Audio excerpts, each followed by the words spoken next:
Turn up the dive, feel the vibe, get ready to ignite. Untold stories in the airways, flying through the night. Experience voices, tales so bold. Streaming live, the truth unfolds. Untold Radio Network, where secrets come alive. New episodes daily, the mysteries thrive. Great guests, super chat, so I remember I share and subscribe. Join the side where truth can't hide. Aliens in the attic, UFOs in the sky. Cryptids lurking, oh my, oh my. Ghosts in the hallway, whispering your name. The paranormal, the unexplained. Become a VIP, get the inside scoop. Unlock the mysteries, be part of the group. Live streaming stories, they're talking to you.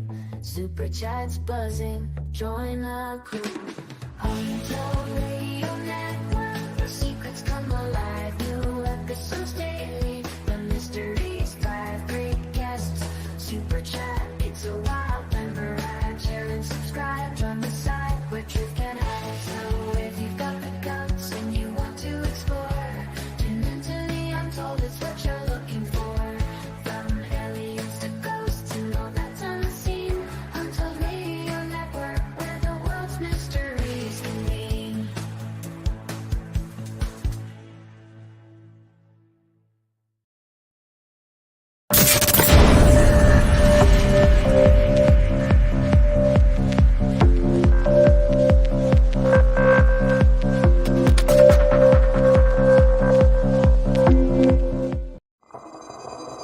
The paranormal, UFOs, monsters, mysteries. You're listening to Talking Weird.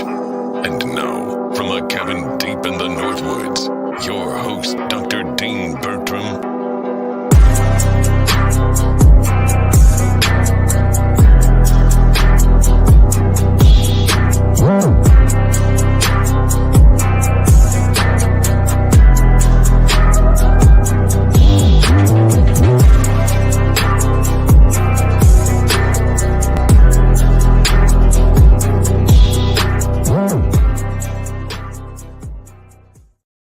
Well, good evening, all my fellow weirdos and weirdettes. Welcome to Talking Weird on the Untold Radio Network. I'm your host, Dean Bertram, and I'm so delighted that you're joining me, whether it's live tonight or whether you're catching us on some kind of replay at your favorite podcast platform or watching later on YouTube or Facebook.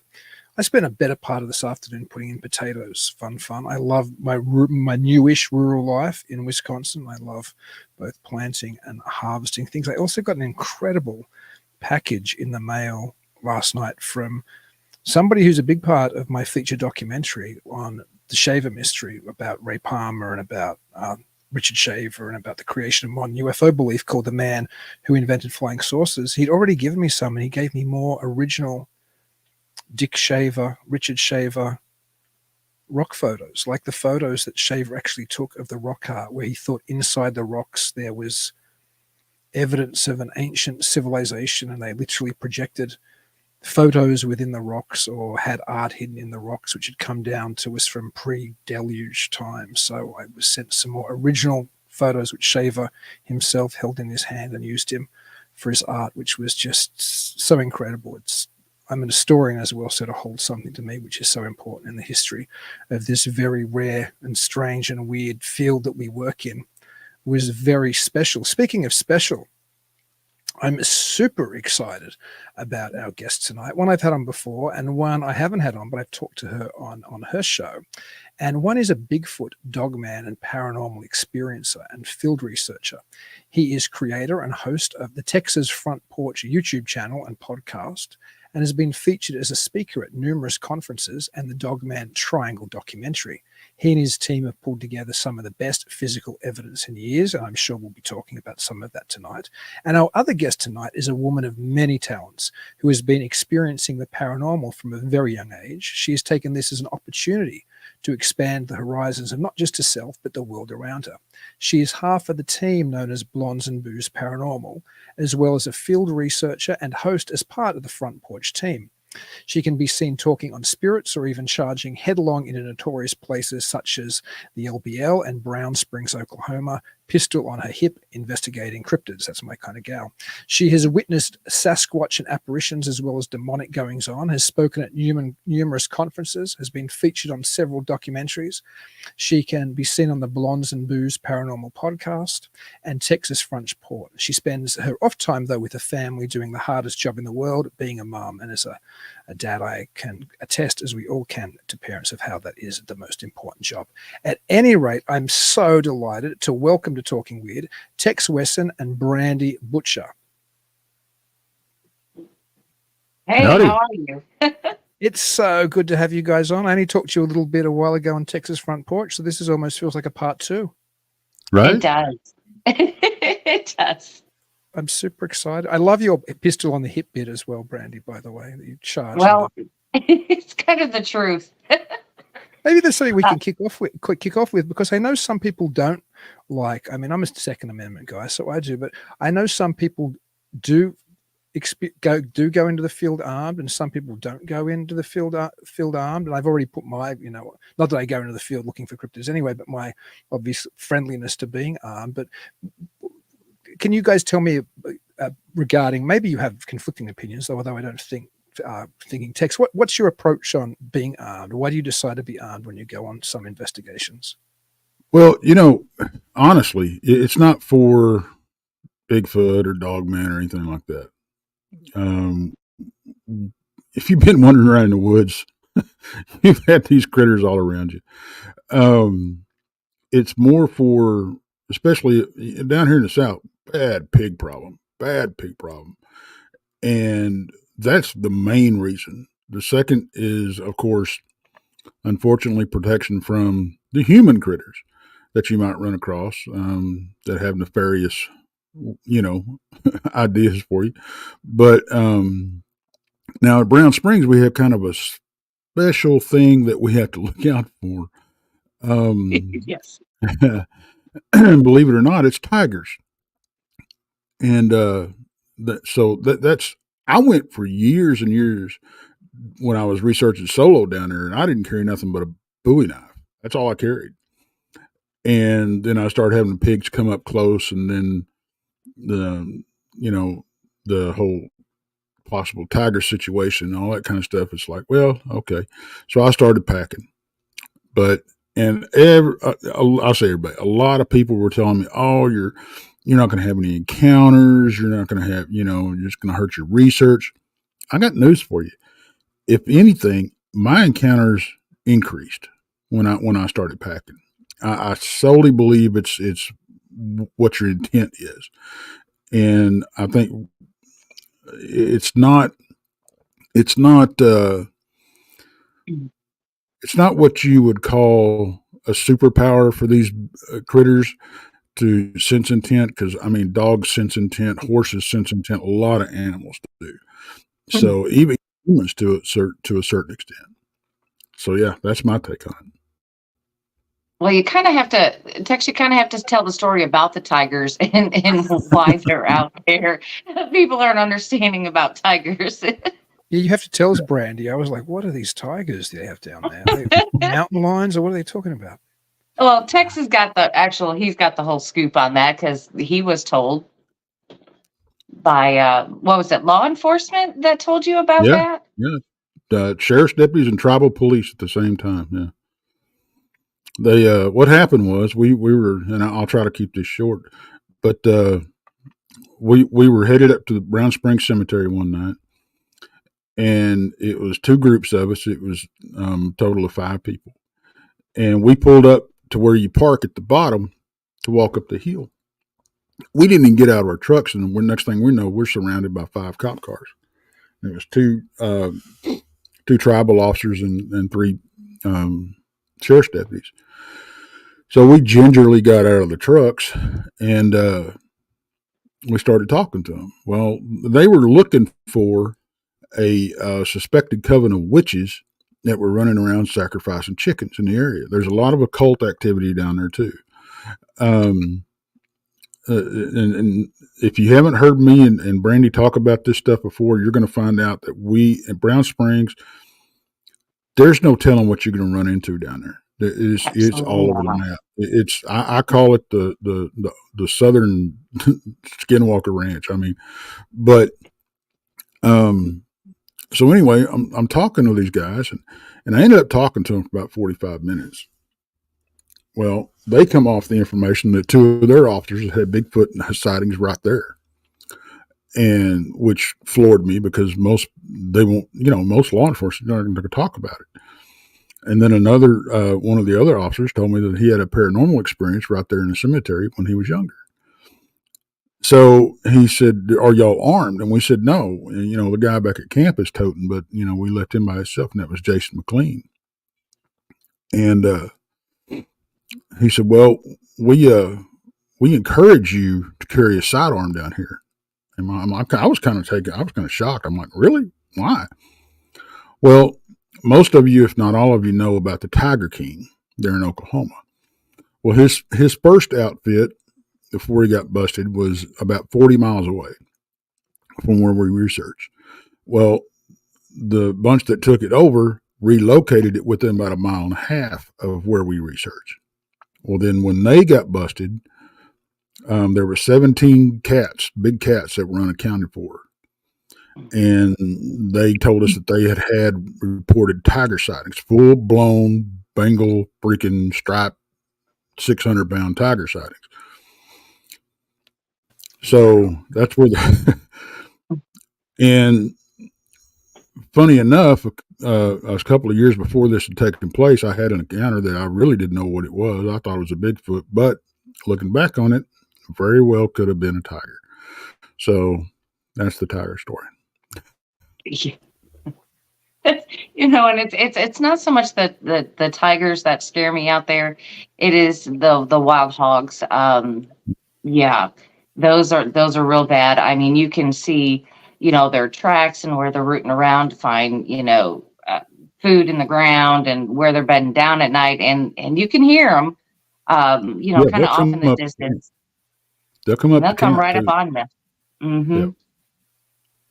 Yeah, I think that's a good point, that a lot of people, particularly perhaps people who aren't rural or aren't used to being out in the woods, don't understand that when they see a Bigfoot researcher who's armed, it probably isn't because that Bigfoot researcher is planning on plugging Sasquatch. It's probably because they've just spent enough time in the backcountry to know that there are dangerous things out there, and humans as well, to be quite frank. I mean, who wants to bump into somebody crazy when you're, miles and miles from any kind of help or civilization? Right. Well, in that particular place too, there's been a few problems out there. So we just stay protected just from basically that element, the hogs and the people out there. I don't even know what to say. They're not in their right minds. Let's just put it that way. They're just not in the right minds when they're out there. So it's gotten better out there, but it is a public, wilderness refuge, but there was a lot of drug use out there, a lot. So that was the main thing. But they've been, making more of a presence out there and everything. So they're kind of cleaning it up, and getting a handle on things. Mm-hmm. Well, it's Absolutely. good. It's good that they are. Maybe we should jump into some more Bigfooty or paranormal stuff. We'll throw back to Tex in a minute, but I've never had you on before, Brandy. So maybe you could tell me a little bit about your background, what got you interested in this, particularly any experiences that drove you to being an investigator. Well, I mean, I have been having paranormal experiences since before I can remember. My mom would tell me stories about talking to people in a room that weren't there, and sitting beside them on a couch and having full-blown conversations. And my mother's side of the family is, I should say, very paranormal. They used to do the seances and working with the Ouija board and all this other kind of stuff way back when I can remember walking in and having my aunts and my mom and everybody around, just talking about these things or whatever. And it was just second nature to me. It didn't bother me a bit. I just something that kind of happened, it was that, and that as I grew older, I'd be like, Mom, what's this? Or why is this happening? Or I can hear voices, or who's this talking to me? And she'd just be like, honey, sometimes that happens. Just sometimes it happens. It's okay. So she made me feel very comfortable in my skin. So I never had a problem with it. So it's basically, I just grew up in it, and it was just another part of me. That's all it was. And as I grew older, my interest grew, not by just things that I could hear, just talking to me, like the grocery store, like Walmart superstores or anything like that. I hear them all the time. But I chose to go after bigger places, all the places that these big TV names have been in. And I'm like, is it really that haunted? Do they really do these things? Is there this type of activity? I wanted to know. So that's what I started doing. I started traveling all over the country, just to all these places, just to see if they're really that haunted.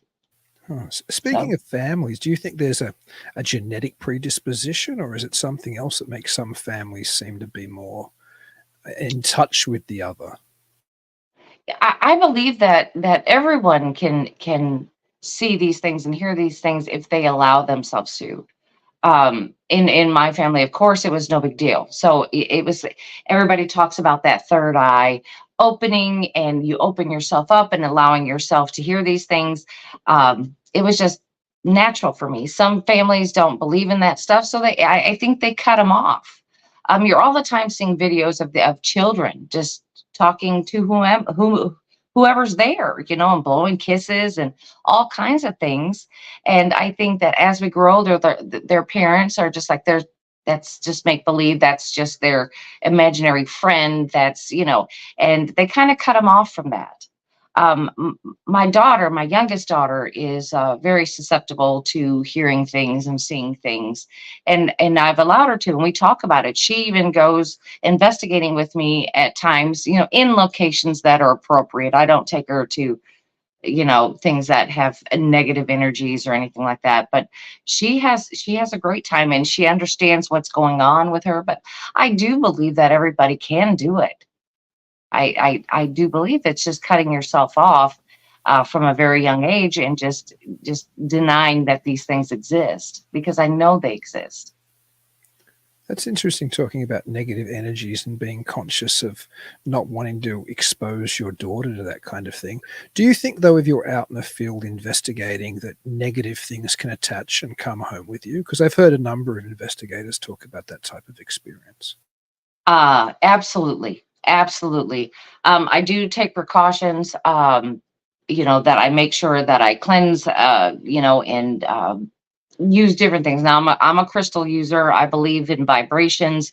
So I firmly believe that you should take precautions. And I believe I am a Christian first and foremost. And so I always bask myself what I call in the light, and make sure that my mind is clear, and that my intent is clear. So I know that when I leave a location, I have nothing coming home with me.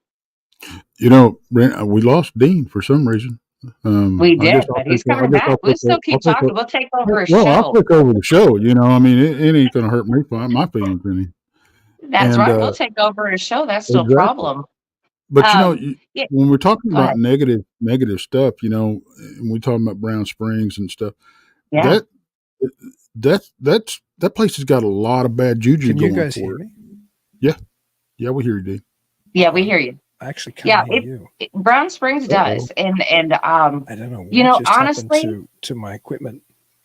Oh, that's okay. That's all right. Out of all the places I've been, maybe Brandy and Tex, if you can hear me, just talk a little bit about your experiences. Maybe Tex can talk about some of his early experiences. I don't know what happened. My audio just went dead, but so maybe Tex, just let you chat for a minute if you could. Yeah, that's okay. This. Don't worry about it. We'll take over the show. It's okay. Yeah, we got this, Dean. Right. But going to Brown Springs, just because of all the elements that it has, with the cryptid element, the paranormal element, the occult element, that you really do have to be careful out there. Now, Tex, we ran into some stuff out there that just Yeah. wasn't right because we were going through the cemetery.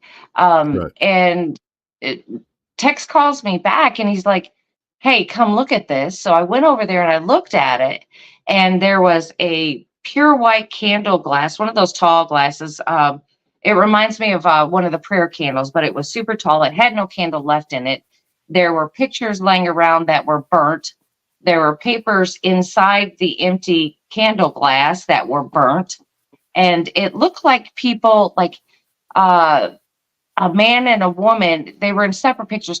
They were modern pictures. They weren't Mhm. old by any means. It looked like Facebook pictures, things that have been printed off, and then they were burnt out there.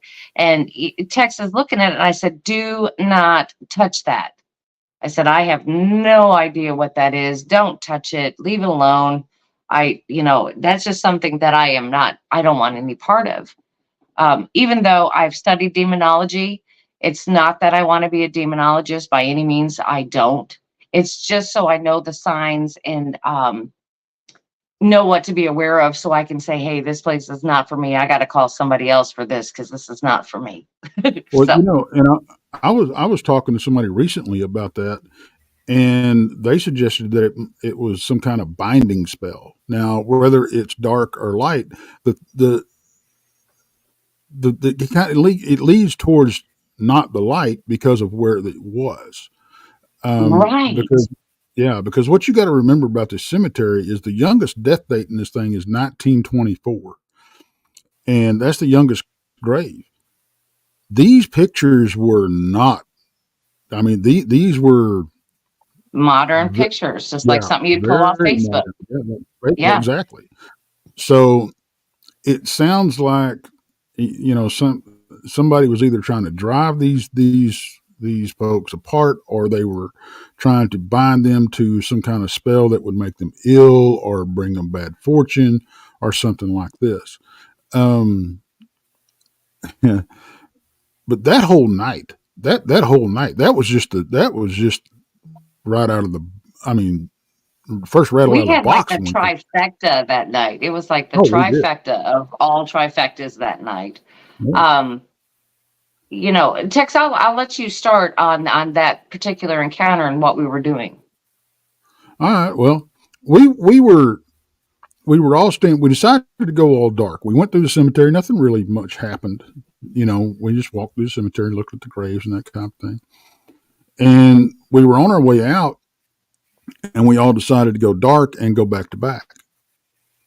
And right before we did that, and I keep forgetting about this part because it was me, Brandy, Nicholas, and a friend of Brandy's, Holly, and which is another investigator, but she'd never been out cryptid hunting before. And Nicholas is a good friend of mine. He's been out in the field with me several times. He's had a lot of experiences.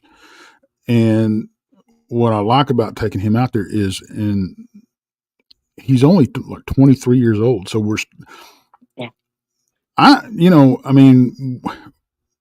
honestly a dying breed. I mean, we got to get the younger folks into this, which is, it makes me excited about your daughter.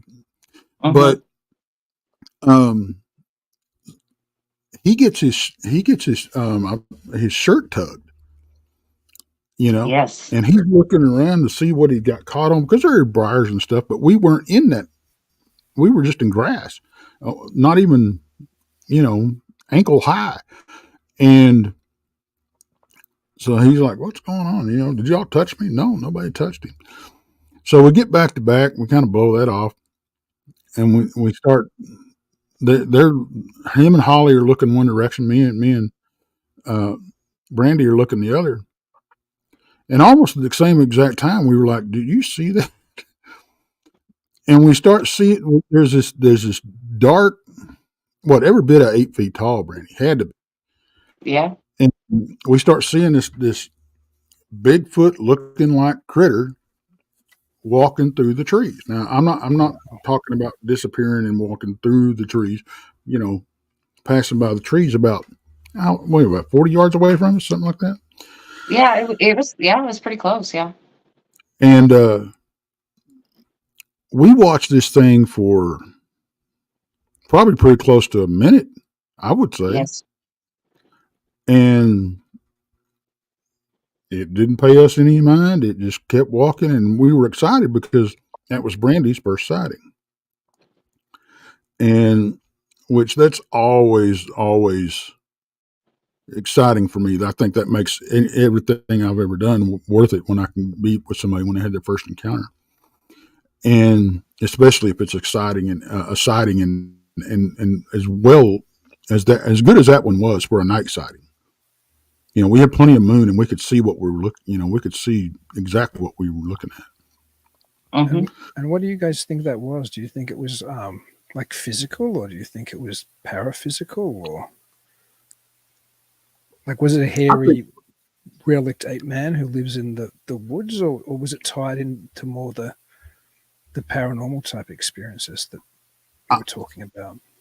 I believe that was physical.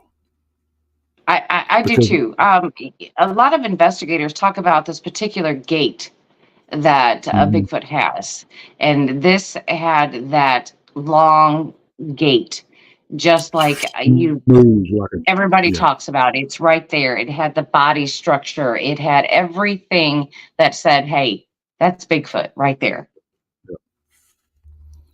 Because it was covered. It was you could tell by what we were seeing. It was more than a silhouette, but it was dark. But you could tell that this thing was covered with hair. Mm-hmm. You know, you could tell that much. And like I said, it had to be every bit of at least 7.5. I'll be generous, 7.5, 8 foot tall, which is pretty much it falls right in line with from my first sighting out there. And I'm kind of thinking that's may have been the same critter because it was awful close to where I saw it. But they move like dancers.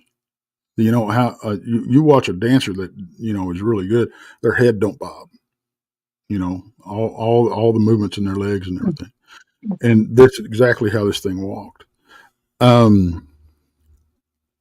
But then you want to tell us about the next thing that happened to us?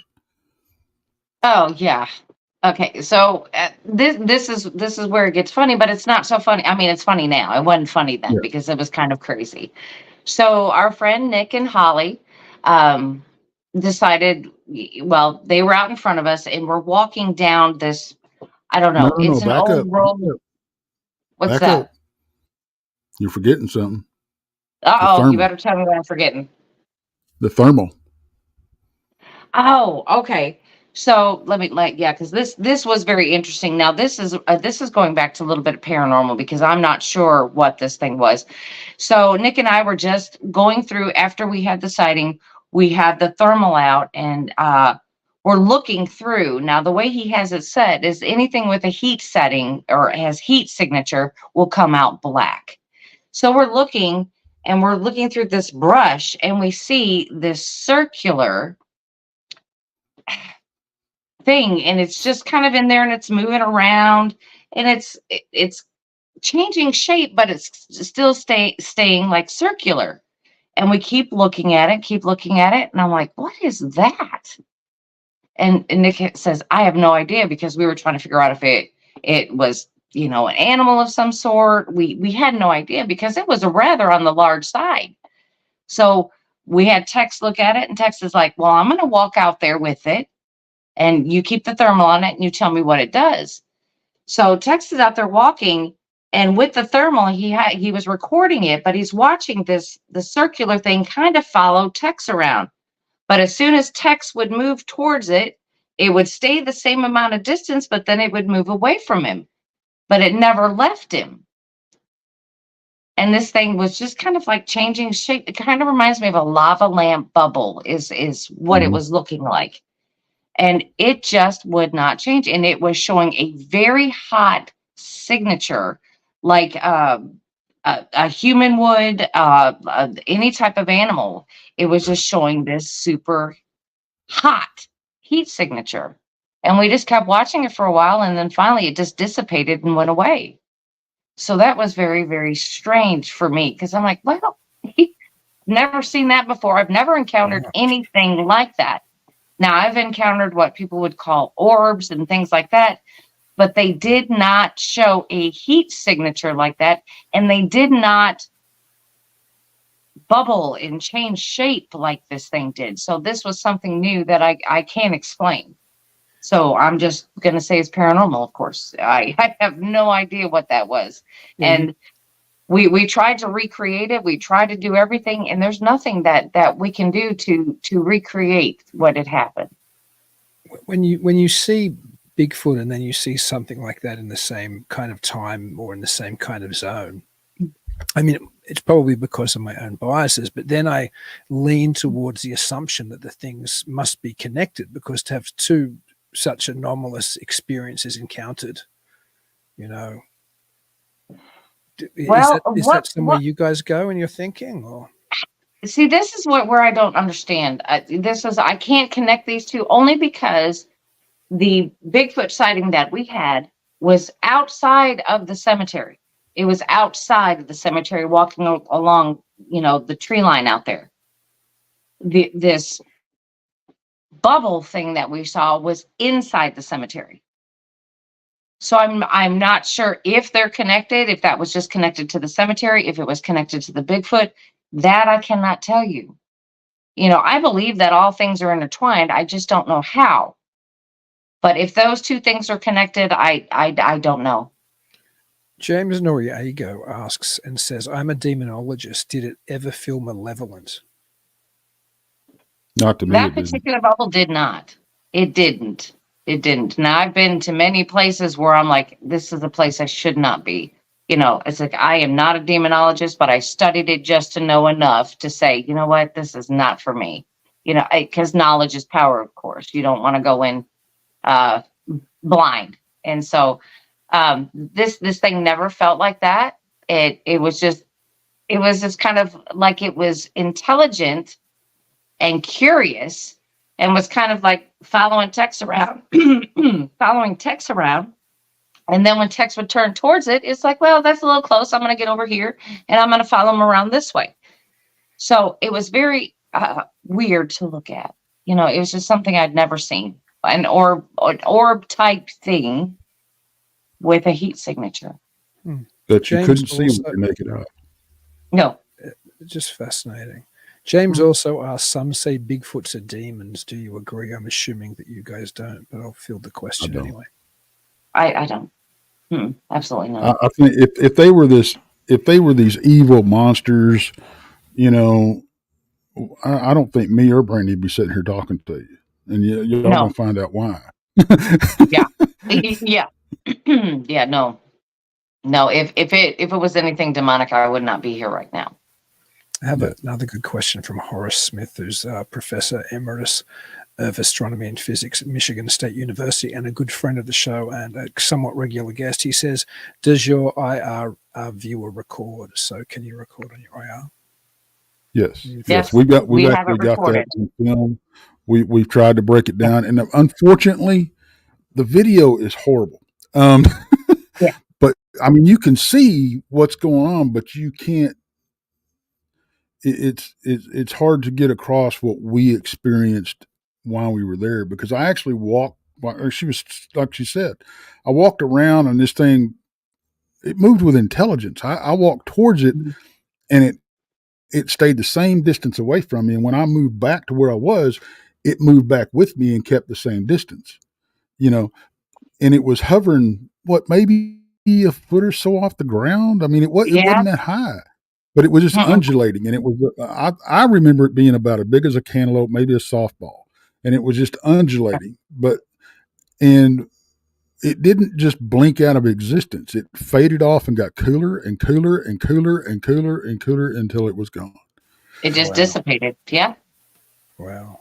See, I still can't help but get my head around, if these things aren't the same, there must be some correlation, not just in your story, but other stories like it where, a Bigfoot seen here and something weird seen nearby.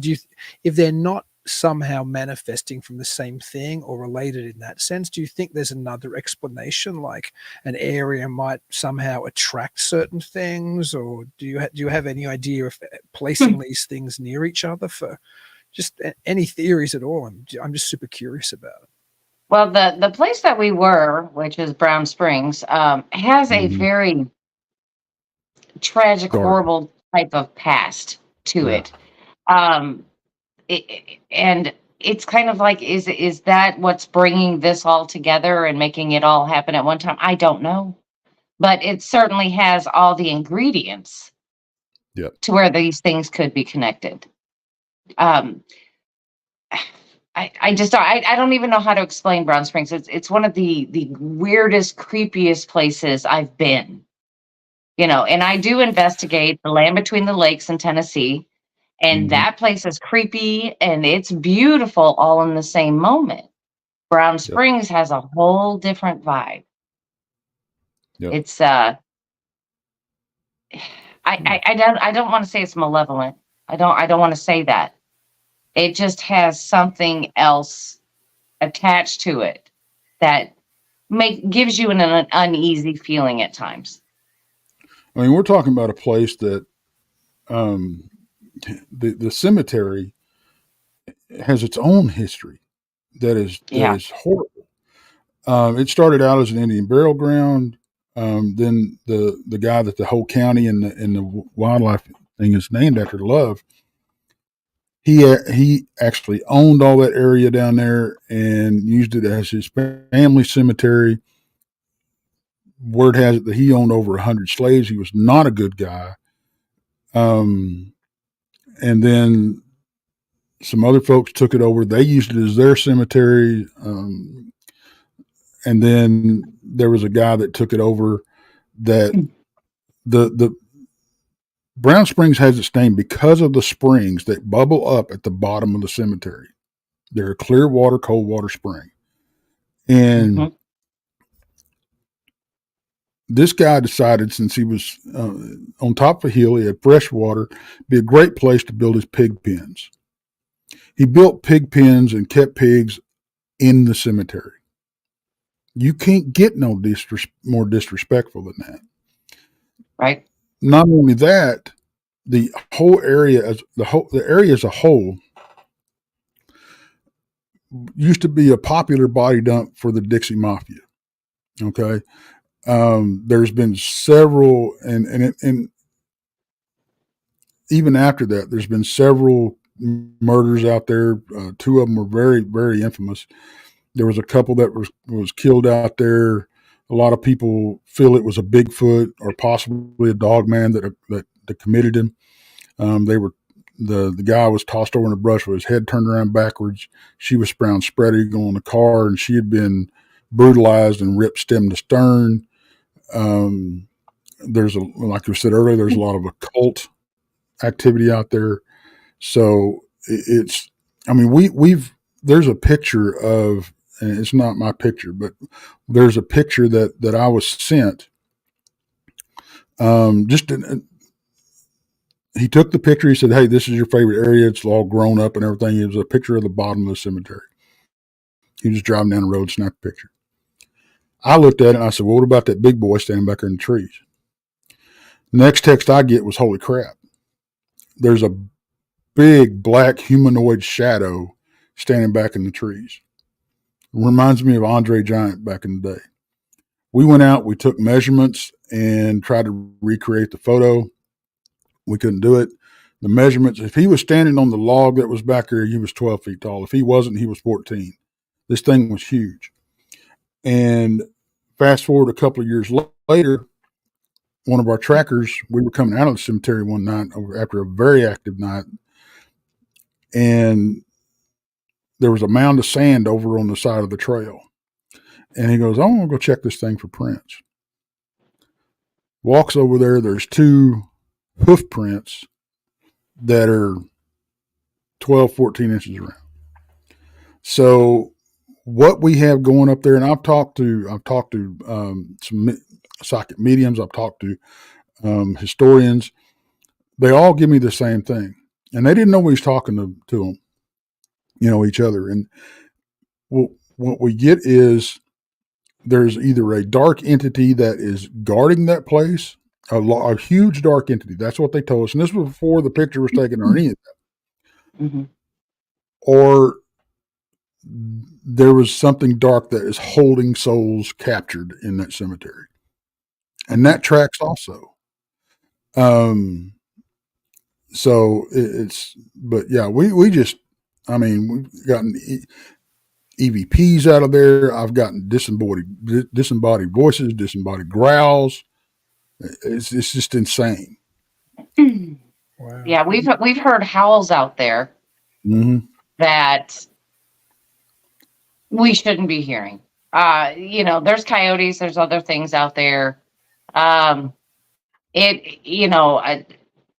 Tex has got a recording of something that we believe would be a dogman, is what we believe it is. And we heard the last time we were out there, we actually heard something very similar, just as loud, coming from across the Red River. And it was loud. Wow. And it didn't sound like anything that should be in that area. No.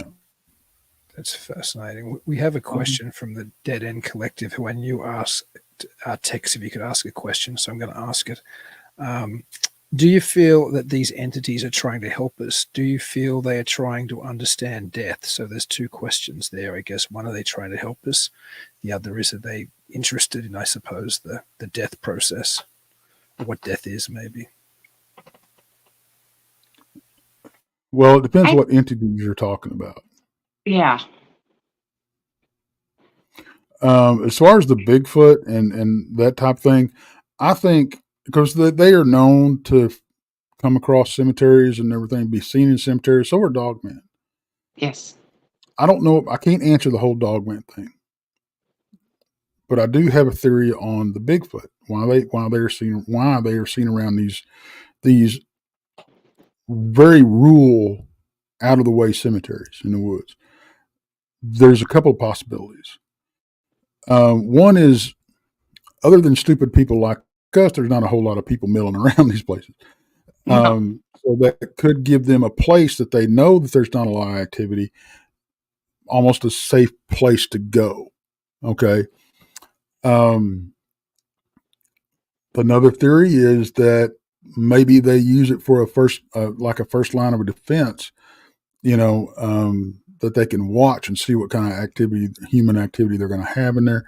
Maybe they watch us for entertainment. I do think they watch us. In fact, I know they do. But I don't think, and maybe they realize that it's sacred or holy ground. Maybe there's graves that we don't know about that do have Bigfoot in them. The listeners tonight have such great questions, and you guys have such great answers. I'm not even having to ask anything. I'm just reading the listeners' questions tonight. Susan Lawrence asks, have you checked for an odd magnetic presence or any EMF differences in the area? Absolutely. Yeah, we actually we carry several tools. I was not the first to do this by any stretch of the imagination, but I was among them. I know I was the first, as far as I know, I was the first in this area to use this. And I wanted to get cryptid hunters or cryptid investigators, whatever you want to call us, campers, and paranormal investigators into the same investigation and bring all those tools to bear. And we've upped our game. We take EMF readings. We take radiation readings. Mm-hmm. We take ultrasound and infrasound readings. So we're trying to gather as much scientific data as we can. But the problem is, none of this stuff is repeatable. It's not in a controlled environment. So we kind of have to take it with a grain of salt. One of the odd things that we discovered was that there was a about a 2x2 square area above a grave that had a radiation spike about between a microwave and a chest X-ray reading. Okay, but only at night. During the day, it wasn't there. So, Wow. what do you do with that? I don't know. Mhm. But we're working on taking some a way to leave some equipment out there for an extended period of time. Of course, you have to be willing to accept the loss of the equipment because, like I said, it's a public place. Which gets expensive. Yeah, very expensive. That might be related to Horace Smith's question. He asks, has there been any attempt to set up a trail cam there, or would that be too disrespectful for the cemetery? Yep. I set one up and I left it actually by mistake. I ran off and forgot it for about 6 weeks. And luckily it was still there when I got there. And I use 2 different kinds of trail cams. And if you're going to do this, you may not know this little trick.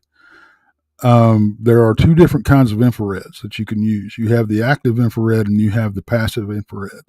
The active infrared emits an infrared beam that when it's broken, it signals the camera to take a picture or it triggers the camera. The passive senses infrared.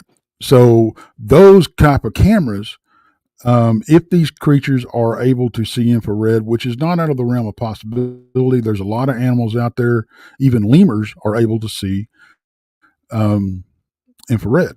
So, but if they're able to do that, the passive takes that out of the equation. Doesn't take everything out of the equation because you're putting stuff in these things living rooms. Somebody hung a camera in my living room, I believe I'd know where it was, the size of a trail camera. Right. But it was triggered multiple times, and it was passive IR. That's the key. That's the key here. It was triggered multiple times, but nothing ever showed up. Now, and whatever triggered it should have been in the camera, and it wasn't. Yeah. We've had several trail cam incidences out there at different locations. We had one where I think there was 9 cameras set up along the trail to the river, and in the course of a night, they took over 1,000 images, or almost 1,000 images, and all of them were black. This is from multiple trail cameras. We had an incident where we had, I think it was 5 or 6 trail cameras set up around camp. And at 1:30 in the morning, we had a lot of activity. There was some sightings around camp of something. And the only camera that triggered was there was one camera that triggered at that point, and the file was corrupted. Now it triggered before and after, and took fine video and picture. But at 1:30, when all this hinky stuff was going on, the file was corrupted. So there's a lot of weird stuff that goes on out there. Yeah, it certainly suggests that there's things there that aren't just physical entities when there's that kind of reaction from your equipment. It suggests that there's something, either it's a strange energy level, or there's something paranormal happening, or there's something which is conscious and able to fiddle with your equipment, but at the same time, it doesn't seem like it would just be some, wild man of the woods fiddling with your equipment. Like, it just seems like it would be something else. I'll throw in one more question from James. He said, do you believe Bigfoots have a soul? That's an interesting question, since they have some humanity attached to them, he thinks. Brandy?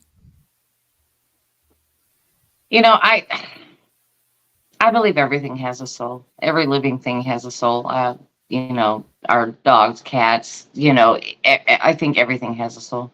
I really do. I honestly do. I think that Bigfoot acts in some ways that, from reports, that suggests that it has a soul, because it's people say, well, it saved me from this, or it helped me do this, or so I think that it does have a soul. Absolutely. I tend You to think the agree same, with Tex? that, and I'll say this. Even if, for argument's sake, let's say animals don't have souls. Okay, um, that these beings, I believe they do, because I think they are in some way related to us down the tree line. I think, somewhere in the family tree, we went left and they went right. I mean, it was very early on, but Hmm. that's what I believe, and I do believe they are self-aware. Um, that they're very Yes. intelligent, and they Yes. are self-aware. I've got a report of a guy that was scouting out a possible deer lease that he was thinking about leasing, and he saw what he thought was a monkey pop its head over a dam of a pond, and he was scoped in on it with his rifle, and it looked dead in the sights and shook his head no at him. There's no doubt in my mind that these things at least have souls. And I've had Hmm. too many dogs I've gotten too close to that were, and horses too. Horses too. Cats, I think they're evil and trying to take over the world, but that's another story. Um, I just think they're particular. They're very particular. They have their people. That's it. Bigfoot or cats? Cats. No, Cats have their own people. I don't know. I think Pinky the Brain should have been cats, not rats. Well, dogs are more forgiving. Cats are more particular. so what do you guys think the way forward is on this type of investigation? I mean, you guys seem to have a relatively holistic approach where you'll look at other things, even if you don't think Bigfoot is just a spiritual creature. At least you're looking at other things as well. So, what do you think people who are researching in this field should be doing? I mean, what kind of protocols or what type of approaches? What do you think the broader field is doing right? What are people doing right? What are people doing wrong? I just think that people shouldn't focus on either it is a flesh and blood creature, or is it a paranormal type entity. They need to broaden it out and look at everything. And once they start doing that, then they'll find answers that they're looking for. I just don't think that the path right now that a lot of the communities are in, because I mean, we have the cryptid community, but we have our little areas. I don't Mhm. think they're looking at the whole picture. There could be more to this than like I said, just flesh and blood or just paranormal. They've got to look at everything to find the answers. Yeah, I agree. I mean, the thing about it is, it's like Brandy was saying, you've got the Bigfoot community, but then you've got it torn into, at least two pieces. You have Yeah. the physical side and you flesh and blood camp, then you have what's called the woo, and I hate that freaking word. But that that's where the mind speak comes in, the phasing, all this kind of stuff.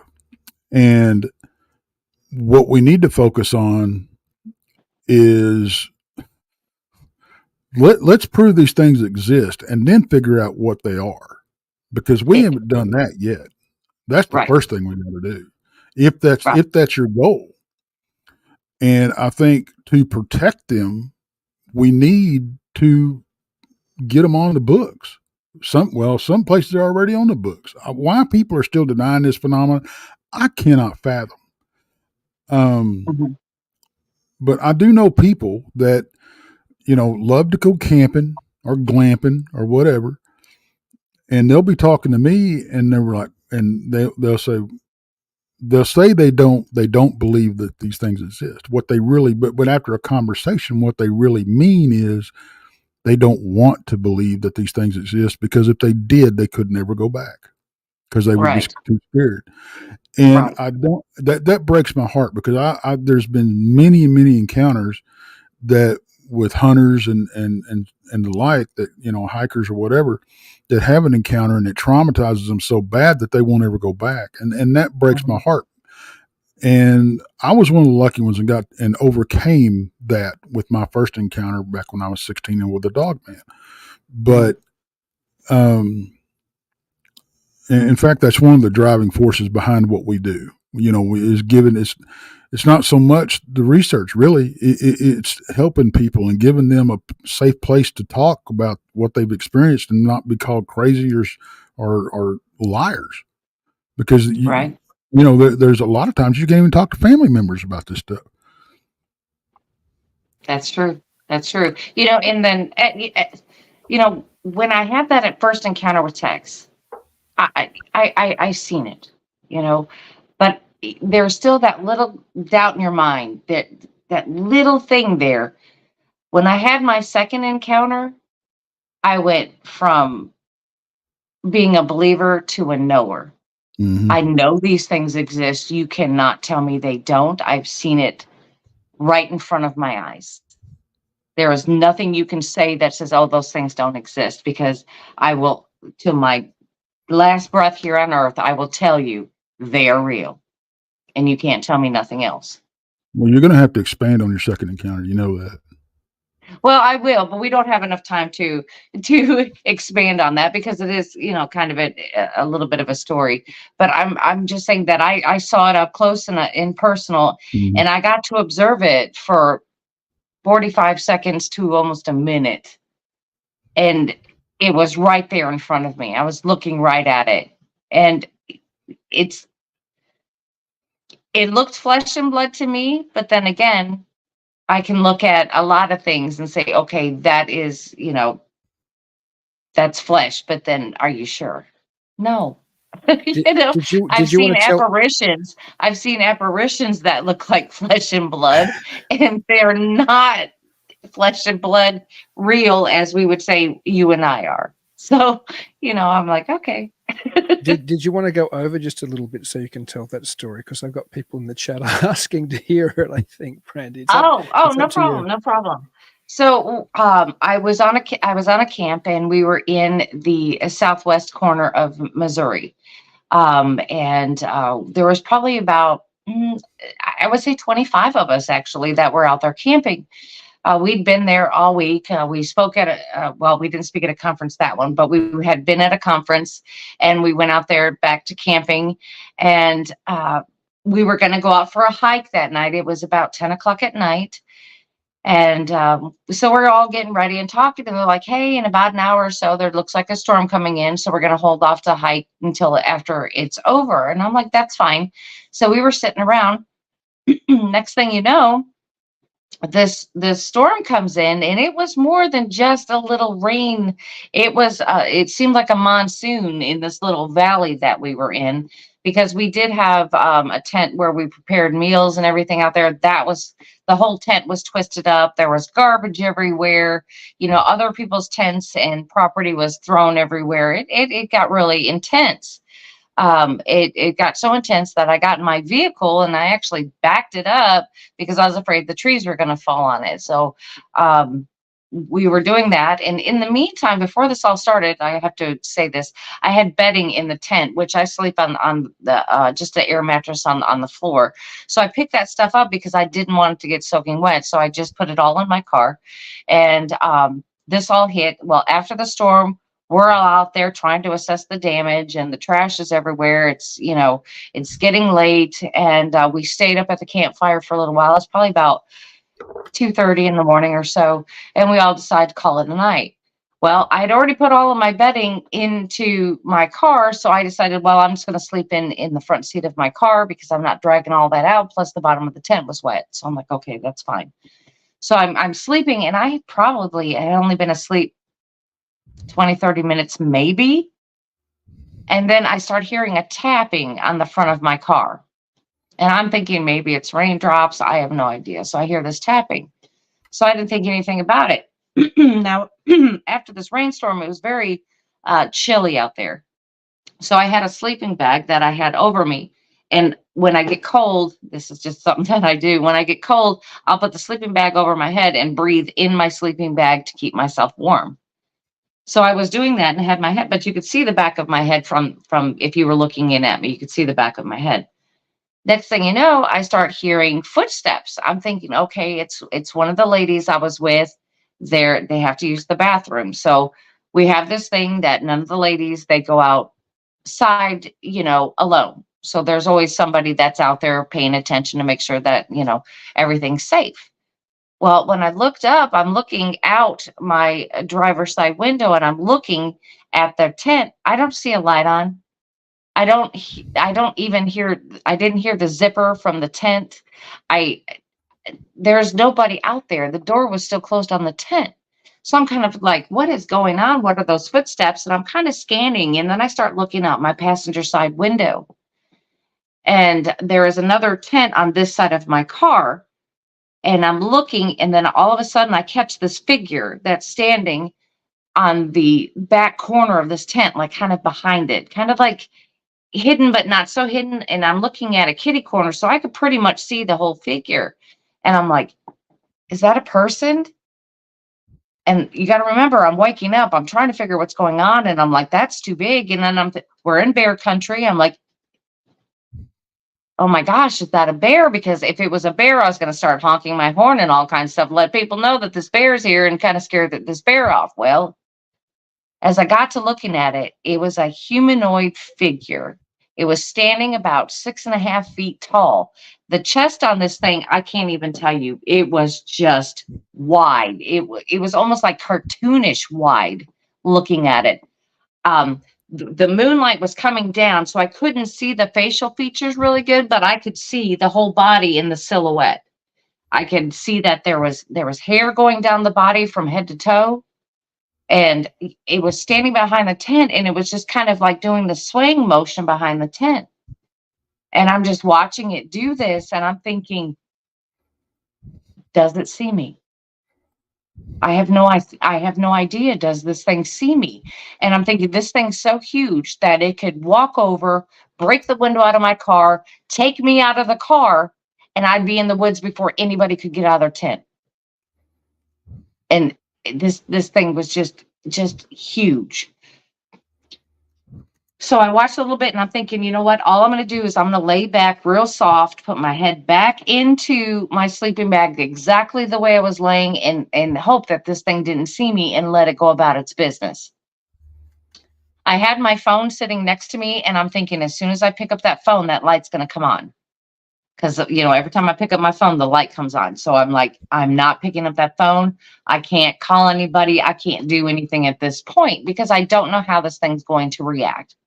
So I just laid myself back down nice and quiet. And then I listened for a little while. And then you could just kind of hear it walk off. And then I didn't hear it anymore. And the strangest part of all this is that right after that, it was not that I was scared, because I wasn't. I mean, my heart was beating.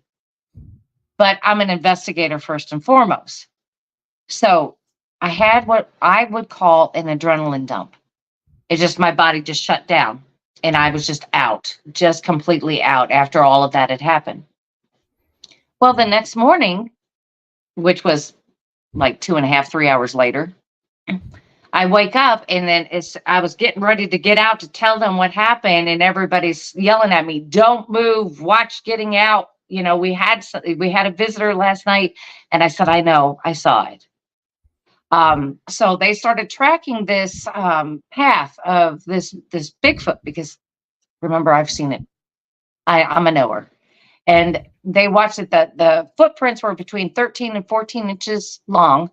And my guesstimate on its height was just about right, because I was gauging it at about 6'5". But when we did measurements for where I could see it at the 10, it was about 6'9".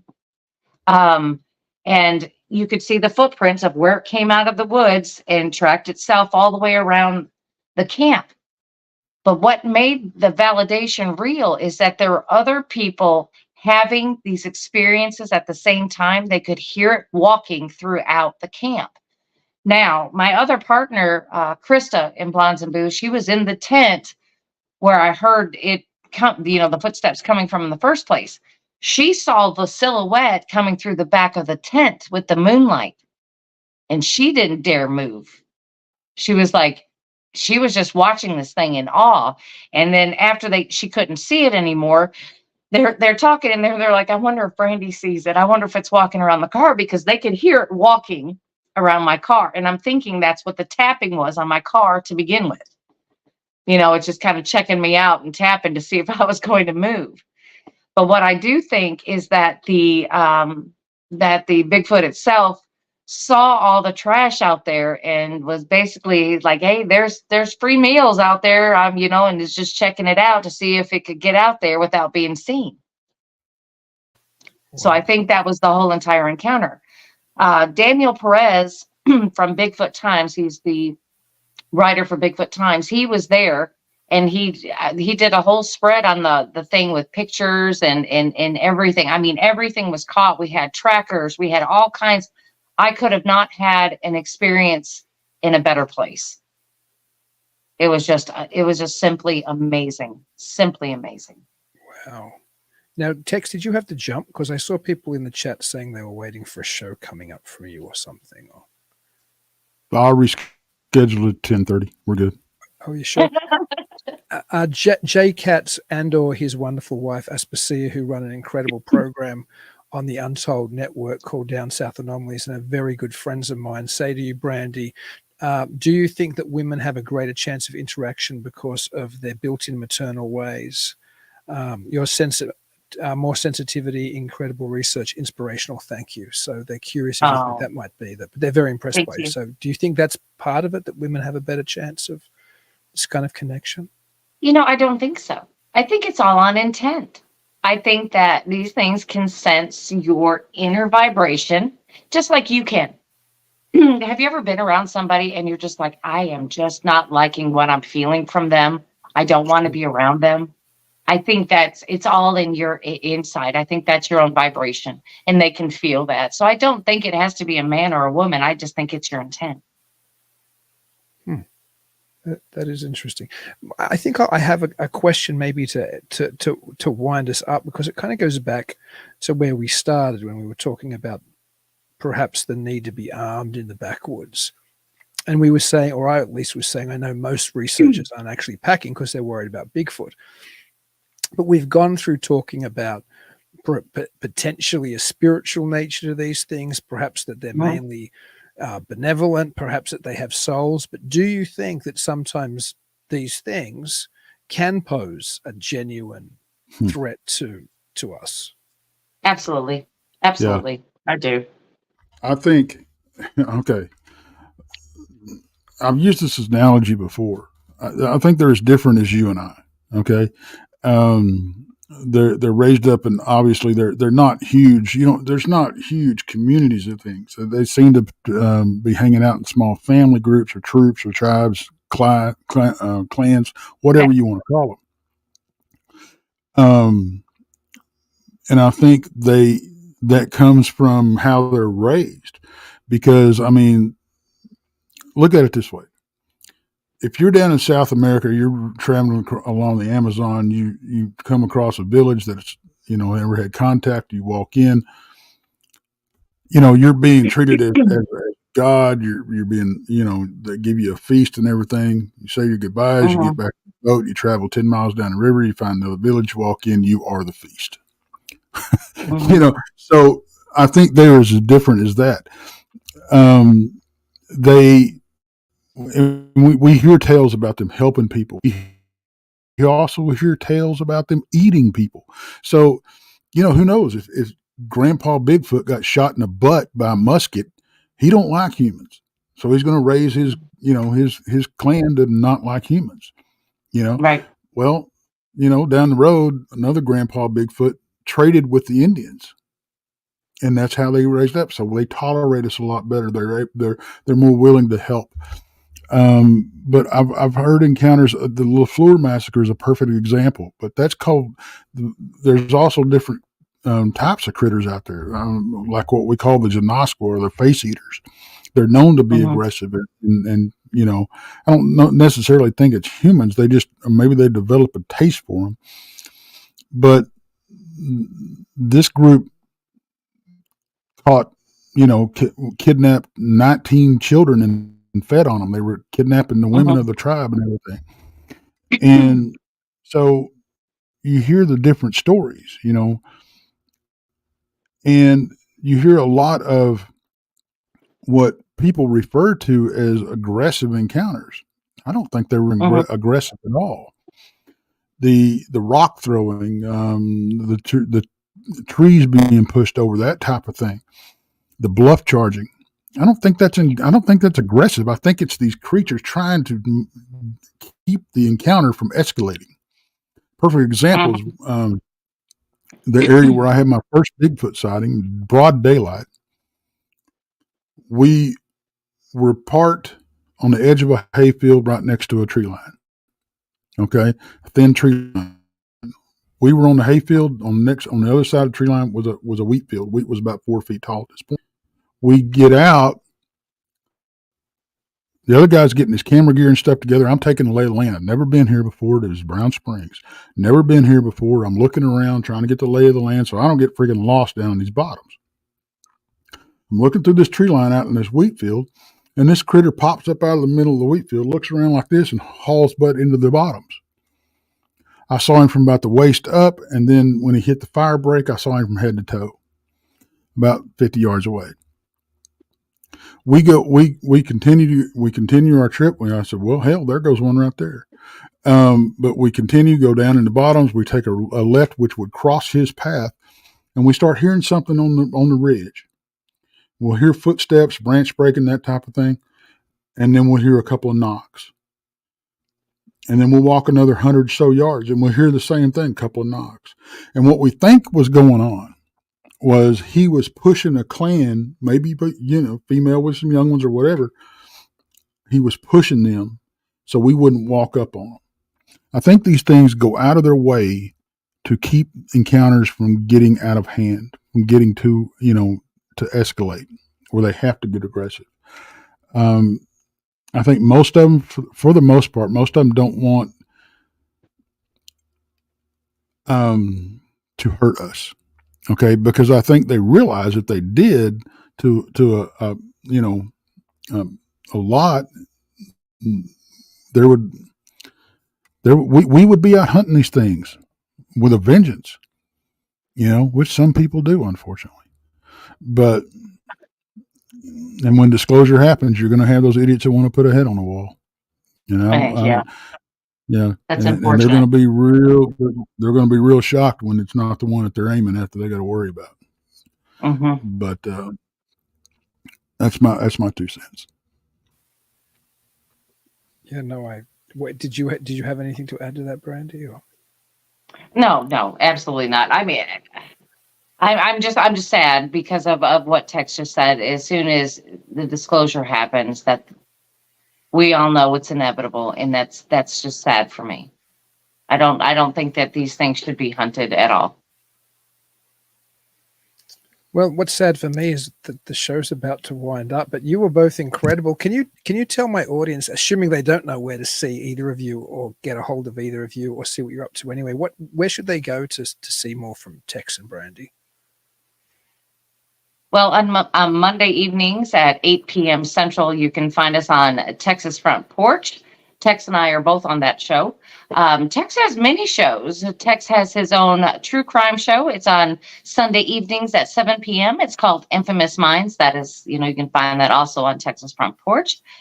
You can find him Thursday afternoons with Bigfoot Michigan Rob on Brunch with Bigfoot Michigan Rob. You can find me on Blondes and Boos, of course, on Thursdays at 8 p.m. Central, and again on Fridays at 7 p.m. Central. You can find me with Randy Gilbert on Truth or Tinfoil on Sundays at 5 p.m. Central. So we're quite busy with the podcast business. You guys are super busy. My goodness, I don't know how you do it. And thank you for giving me some time tonight as well, and our audience here on the Untold Radio Network. Thank you so much for joining me. I really enjoyed it. Oh, I did too. And don't forget the Alabama Bigfoot Conference.